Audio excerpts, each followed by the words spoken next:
Have you ever dreamed of living in London? The history, the culture, the endless opportunities. It's a city that pulses with energy. But for millions, that dream is turning into a nightmare, all because of one thing: housing. How did one of the world's greatest cities become one of its most unaffordable? And what does it mean for the future of London itself? Let's dive in. It's no secret that finding a place to live in London is tough. The numbers are staggering. The average rent for a one-bedroom flat can easily swallow more than half of the average salary.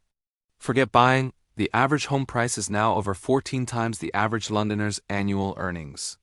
People are being pushed further and further out, spending hours commuting, or cramming into shared houses well into their 30s and 40s. This isn't just an inconvenience. It's a full-blown crisis that's reshaping the city from the inside out. But here's the thing, it wasn't always this way. To understand how we got here, we need to rewind the clock. After World War II, London faced a massive housing shortage. The government's solution was ambitious: build vast estates of social housing or council houses. For decades, these provided affordable, secure homes for working-class families. This was the London many grew up in, a city with a healthy mix of people from all walks of life living side by side. Then came the 1980s and a policy that would change everything: right to buy. This gave council tenants the opportunity to purchase their homes at a huge discount. On the surface, it sounded like a dream come true, promoting a new property-owning democracy. Over 1 million council homes across the UK were sold. The problem? The government's promise to replace these sold-off social homes one for one never materialized. The stock of affordable housing began to shrink, and it has never recovered. Graphic animation showing the decline of social housing and the rise of private renting. So, we lost our social housing, but that's only one piece of the puzzle. Why did prices in the private market explode? Well, a few key factors created the perfect storm. First, London's population boomed. It's a magnet for talent, students and workers from all over the world. More people means more demand for a limited number of homes. Simple economics.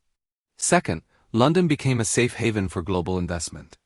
After the 2008 financial crisis, ultra-wealthy individuals and corporations from around the world saw London property as a gold brick, a super safe place to park their cash. This flood of international money pushed prices sky high, far beyond what local salaries could support. Entire luxury apartment blocks were built, not for Londoners to live in, but as investment vehicles, sometimes sitting empty for months or even years. Third, wages simply haven't kept up.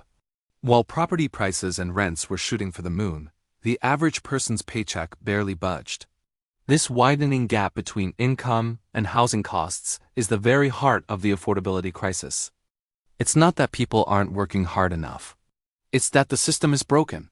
Shots of diverse Londoners, a nurse, a teacher, a barista, an artist, all looking stressed or tired. So what's the real-world impact of all this? It's not just about numbers on a spreadsheet. This crisis is hollowing out the soul of London. Our key workers, the nurses who care for us, the teachers who educate our children, the bus drivers who keep the city moving, are being priced out. They can no longer afford to live in the communities they serve. This leads to staff shortages in essential services and erodes the very fabric of our neighborhoods.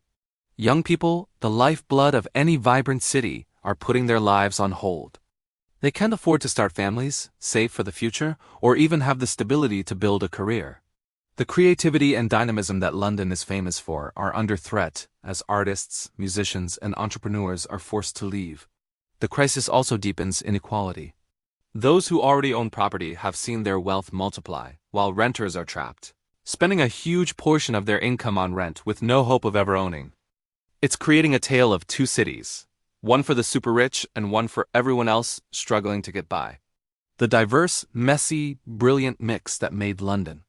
Well, London is at risk of being replaced by a sterile, exclusive playground for the global elite.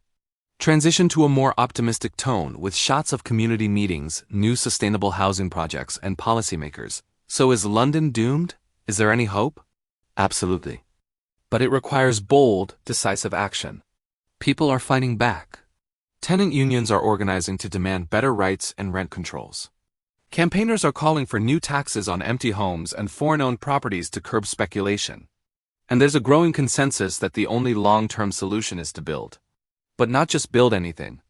We need to build a new generation of high-quality, genuinely affordable social housing on a massive scale, just like we did after the war.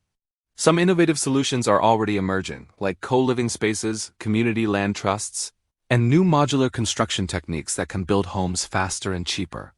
The Mayor of London's office has made affordable housing a key priority, but the scale of the challenge is immense and requires huge investment from the central government. Host returns to the camera, standing with a panoramic view of the London skyline behind them. The future of London hangs in the balance. It's a city at a crossroads. Will it continue down a path that serves only the wealthiest, hollowing out its communities and losing its character? Or will it find the political will and social courage to tackle this crisis head-on and build a city where everyone who contributes to its success has the right to a decent, affordable, and secure home? The housing crisis isn't just about bricks and mortar. It's about the kind of city we want to be. It's about fairness, community, and the future of London itself. The dream of London is worth fighting for, but it has to be a dream that's accessible to all. What do you think? What are the solutions you've seen or would like to propose? Let me know in the comments below. I'd love to hear your thoughts and experiences. Thanks so much for watching. If you found this video insightful, please give it a thumbs up and consider subscribing to the channel for more deep dives into the issues that shape our world. We'll see you in the next one.